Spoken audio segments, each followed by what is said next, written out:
So, okay guys, eto another day, another vlog tayo. So, yan kita nyo naman kahit nasa loob tayo ng bahay.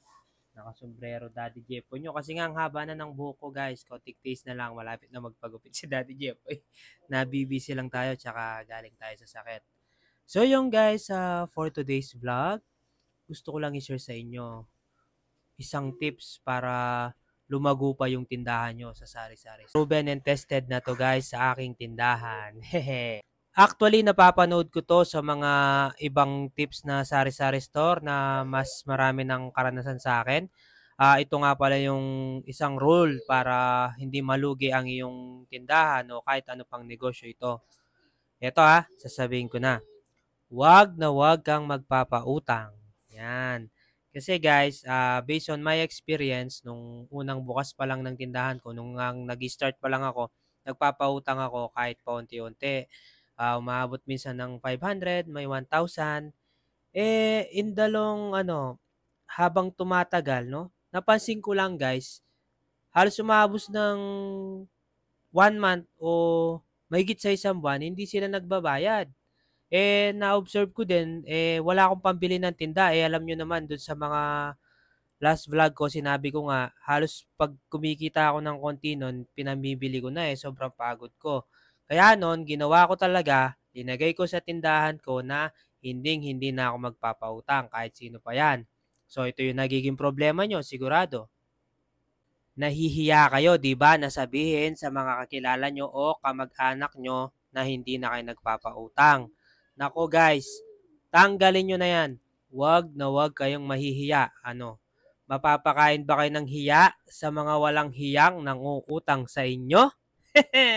'Di ba? So save niyo muna yung tindahan nyo bago kayo magpautang, guys. And believe me, nangyayari ito mga sir, mga ma'am. Pag yung umutang sa iyo may pambayad dyan at alam niyang may utang sa'yo, hindi yan bibili sa'yo. Lilipat yan sa kabilang tindahan.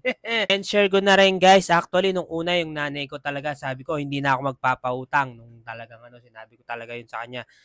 Medyo natakot yung nanay ko, baka daw mawalan kami ng customer. Sabi ko, huwag kang matakot ka ako, hindi ka mawawalan ng customer. Di kung tumabog sila, okay lang. Paano yung mga item mo?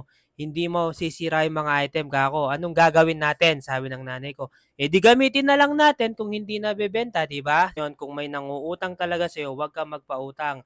Sige, sabi na nila, sabi nga ng ibang tao, naku, kailangan na ng tao, hindi mo papautangin. Sabi niya, life and death situation na. Let's make it medyo crucial. Di tulungan mo na lang, abutan mo na lang, wag ka na lang magpautang kasi ako guys, experience ko talaga, nako. Mabait ako sa mga ganyang sitwasyon, nagpapautang ako lagi. In the long run talaga, nako, hindi ako nababayaran guys. So, ang ginawa ko na lang, sabi ko sa sarili ko, para hindi na maulit to, yung una at saka pangalawang beses, tatamaan mo ko. Pero sa pangatlo, nako, ewan ko lang.